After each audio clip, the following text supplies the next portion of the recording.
Нека да започваме. Добре, нека разплетем това. Готов съм.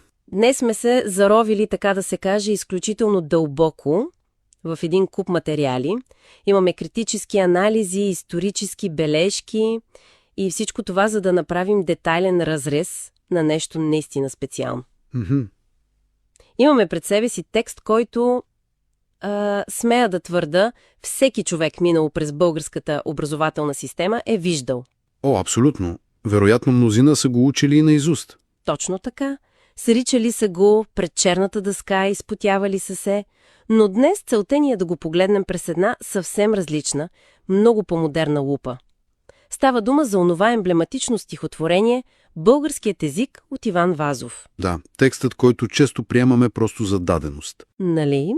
На разположение имаме самия поетичен текст, както и един изключително интересен съвременен анализ, който буквално, разглобява механиката на тази творба. И мисията на днешното ни задълбочено изследване е съвсем ясна. Да разкодираме какво всъщност се случва там.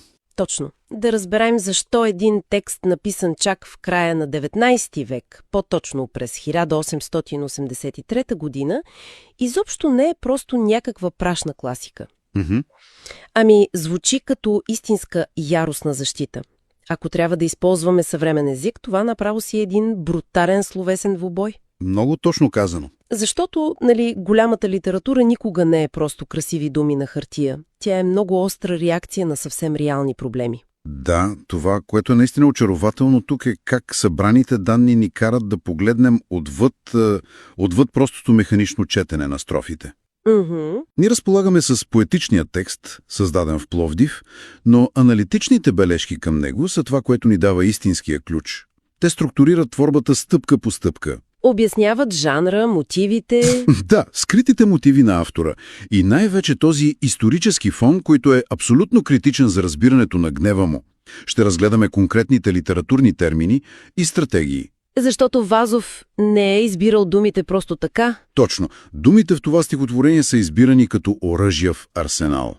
Те не са там просто за да създават някакъв приятен ритъм. Да. Те са там, за да нанасят удари и да изграждат щит около една напълно застрашена идентичност. И за да разберем защо изобщо се е наложило да се използват такива словесни оръжия, трябва малко да върнем лентата назад. Към историческия контекст. Да, годината е 1883. България е свободна от едва 5 години. И, логично е човек да си помисли, че след 5 века чуждо управление, в това ново общество ще кипи невероятна национална гордост. Това би било логичното очакване, да. Че всичко родно ще бъде издигано на пиедестал. Хората ще се радват най-накрая да говорят, да пишат свободно народния си език. Но парадокса, който източниците ни разкриват тук, е поразяващ. Mm-hmm. Вместо гордост се появява една много, много грозна тенденция. Мнозина започват искрено да се срамуват от българския език. И това е, може би, най-важният исторически детал за разбирането на цялата творба. Концепцията, която се обсъжда в анализите, е така наречената духовна слепота. Духовна слепота. Да, човек лесно може да си обясни психологията на едно такова общество, което току-що е излезло на голямата европейска политическа сцена. Изведнъж, сред интелигенцията започва да се усеща огромен комплекс за малоценност. Ужасно е, като се замислиш. Езикът, същия този език, който ги е съхранил през най-мрачните векове, започва да бъде етикетиран по изключително несправедлив начин. Наричат го прост, селски, груб. В онези години е било въпрос на престиж да се говори на френски, ако човек иска да звучи образовано в салоните, или пък на руски. Твърдяло се е съвсем открито, че българският е напълно негоден за новия, модерен европейски свят. Че не става за наука. Че не става за сериозна наука, за фино изкуство, че на него не може да се създава голяма литература. Това от днешна гледна точка звучи направо абсурдно, но виж, това, което прави ситуацията още по-болезнена, е откъде всъщност идват тези критики. Mm-hmm. Защото едно е чужденци да дойдат и да кажат езика ви е неразбираем. Разбираемо, че руски или западноевропейски критици, може да не усещат мелодията на езика. Нормално е. Но големия проблем е, че тези твърдения се подемат от самите българи. Включително от високопоставени фигури в новото общество. Собственият ти елит да те сочи с пръсти, да казва, че езикът ти не струва. Абсолютно. И ако свържем това с голямата картина, веднага можем да видим защо реакцията на Вазов е толкова първична и толкова мощна. Той го приема лично. Много лично. Той не вижда това просто като културен проблем, а като дълбока лична обида. Вазов се явява един вид естествен продължител на делото на Пайси Хилендарски. Онова класическо «поради що се срамиш?» Точно. Пейси век по-рано пита защо се срамуват да се нарекат българи. Вазов се изправя пред същия този срам, но вече облечен в модерни европейски дрехи. За поета езикът не е просто средство за битова комуникация, колкото да си купиш хляб на пазара. Той го възприема като нещо свещено. Още в първия стих го нарича език свещен на моите деди. Той е свещен, защото е оцелял, закърмен с мъки и стонове вековни. И следователно, когато някой дойде и го нарече груб брадвеж, Вазов просто не може да остане безучастен. Няма как. Той създава тази творба като поетически отговор. Като един непреодолим щит срещу клеветите. И тук идва един много интересен литературен момент от анализа. Жанрът? Да, когато става дума за формата на текста, се използва терминът «ода». И обикновенно хората свързват одата с нещо много тържествено. Нещо статично. Да, нещо, което служи само за възхвала, като паметник, излят от бронз. Но когато човек чете стихотворението, то изобщо не звучи спокойно. Звучи като разправия. Да. Като много ожесточен спор. Как точно се съвместяват тези две неща според източниците ни? Това е изключително важно уточнение. Формално терминът ода действително означава жанр, в който тържествено се възхвалява възвишена идея. В случая български език. Точно. Светостта, величието и красотата му. Целта е той да бъде издигнат на пиедестал. Но това, което прави Вазовата ода толкова динамична, е вторият термин, който анализа въвежда – полемика. Значи полемиката буквално превръща паметника в бойно поле. Точно така. Полемика означава остър спор. Лирическият говорител, гласът в стихотворението, който изразява авторовото родолюбие, не се задоволява просто пасивно да се възхищава на речта. Той напада. Влиза в директен челен сблъсък. Буквално се бори с думи срещу враговете на българското. И по този начин жанрът на одата се трансформира. Възхвалата се случва чрез отрицанието на чуждите нападки. Творбата става едновременно химн и обвинителен акт. Много точно формулирано. И като говорим за този обвинителен акт, в анализа ясно се вижда една много конкретна стратегия – стратегията на контраста. Много силен инструмент. Това противопоставяне е толкова ярко, че няма как да бъде пропуснато. От едната страна имаме тези изумителни светли описания на самия език. Използват се думи като хубост, мощ. Речта е описана като гъвкава, звънлива. Има един конкретен израз, който лично за мен е гениален – руйни тонове. О, да. Самата дума руен носи усещането за нещо изобилно, нещо, което се лее, като тежко, качествено вино. Езикът е представен в целия му разкош и мелодия, а веднага след това, в следващия момент, се появява пълната противоположност. Да, контрастът е основният двигател. От другата страна на тези руйни тонове стоят холите. Те са описани като кални думи, ниски клевети и модно ругателство. Това противопоставяне между свещеното и профанното е гръбнакът на цялата полемика. Вазов показва колко абсурдно е поведението на онези, които сляпо гонят всичко модерно, докато пренебрегват собствените си корени. Наричайки родния език унизен и отхвърлен. Точно. Този постоянен сблъсък между красотата на самия език и кълта на предразсъдъците засилва неимоверно усещането за историческа несправедливост. Тук обаче идва момента, който може би е най-впечатляващ в целия анализ за мен. Защото Вазов не е седнал просто да напише една гневна защита, използвайки речника, който е имал под ръка. Не, той прави нещо много по-мащабно. Той не е бил просто писател. Той е бил истински архитект на езика. Той буквално го е строял, докато го е защитавал. Това действително е феноменално. Източниците подчертават, че Вазов е имал специфична концепция. Той възприемал езика като рудница. Тоест мина за скъпоценни камъни. Точно, дълбока съкровищница, пълна с необработени камъни. Според него проблема въобще не е бил, че езикът е беден. Проблемът е бил, че съвременниците му са били твърде мързеливи или високомерни, за да влязат в тази родница и да копаят. Да се потрудят. Да. И когато са му казвали, че българският език не става за творческа мисъл, той не е започнал да спори с тях чрез сухи теоретични статии.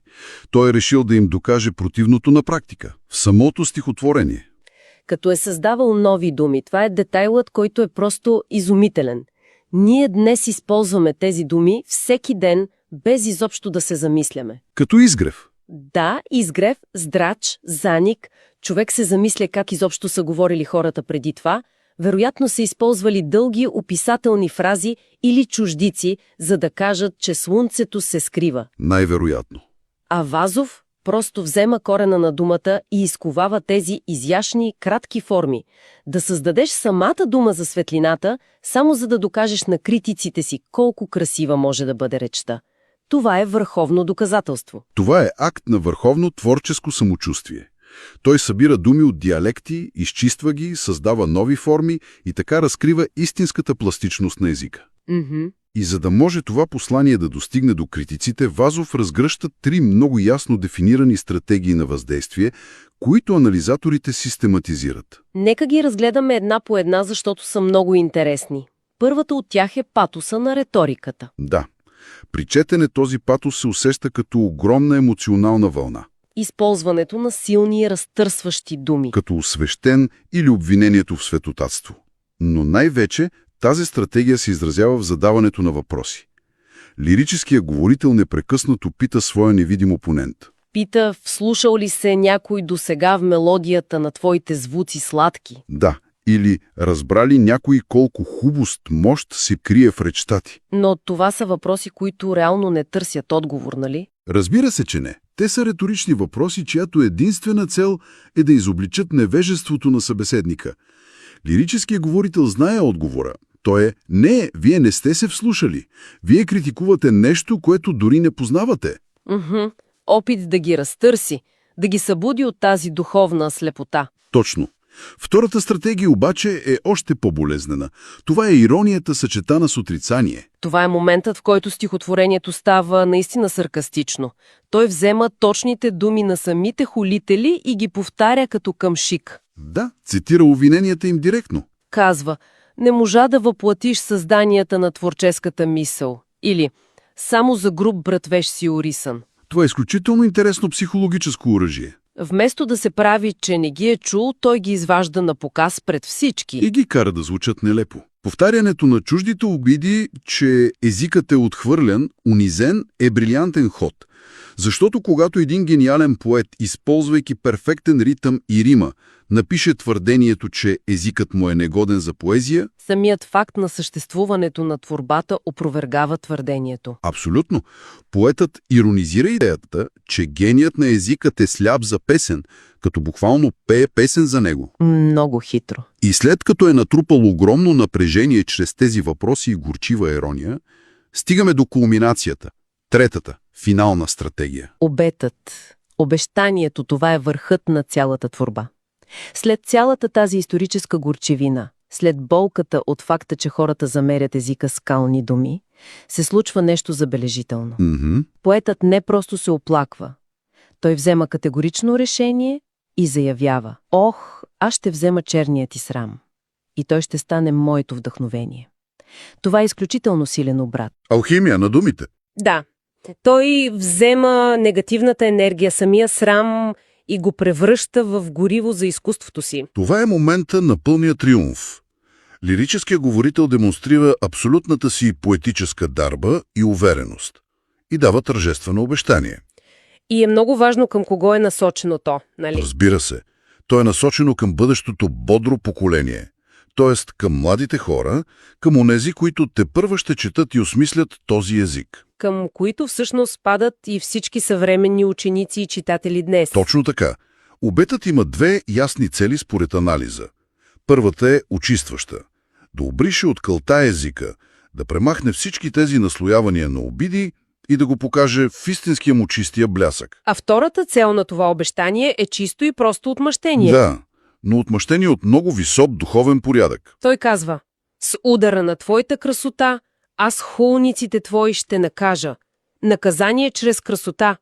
Трудно е да се сети човек за по-елегантно отмъщение. Да запушиш устата на всички, които твърдят, че инструментът ти е счупен. Като изсвиреш на него най-съвършенната симфония. Точно. Текстът извървява дълъг път от страданията през гнева срещу снобарството до убеждението в силата на словото. Вазов вярва, че изкуството може да възстановява справедливостта. Ако трябва да обобщим всичко това, днес видяхме как едно стихотворение функционира на няколко нива. От една страна това е безценен исторически документ. Дава ни точна снимка на това какво се е случвало в главите на хората през 1883 година. От друга страна, това е перфектен урок по литература. Видяхме в реално време как работят одата, полемиката и контраста. И най-важното доказателство за силата на самия език? Да, език, който е жива материя, която може да бъде развивана, създавайки думи като здрач и изгрев, благодарение на хора, готови да влязат в неговата рудница. Знаеш ли, ако свържем цялото това историческо пътешествие с голямата картина днес, се появява един изключително провокативен въпрос. Слушам. Видяхме как през 19 век обществото се е срамувало от езика си, защото е смятало френския за по-подходящ за модерния свят. Днес обаче сме изправени пред съвсем нова реалност. Ерата на глобализацията. Ерата на изкуствения интелект и големите езикови модели.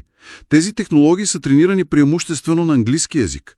Алгоритмите често се затрудняват с нюансите на по-малки езици като българския. А това е много интересно сравнение. Неизбежно повдига въпроса, намираме ли се днес пред нова форма на същия онзи исторически срам? Дали няма да започнем да възприемаме езика си като неадекватен за дигиталния свят? Точно. Просто защото машините го разбират по-трудно. Може би това означава, че днес повече от всякога имаме нужда от нови архитекти на езика. Хора, които да го адаптират за епохата на изкуствения интелект. За да докажат отново, че красотата и мощта му не зависят от епохата. А от онези, които го използват. Ето това е мисъл, която си заслужава да бъде обмислена дълго. Тя доказва категорично, че тези текстове не просто събират прах в учебниците, а описват цикли, които продължават да се повтарят. Оставяме тази тема отворена за размисъл за всички слушатели. До следващия път.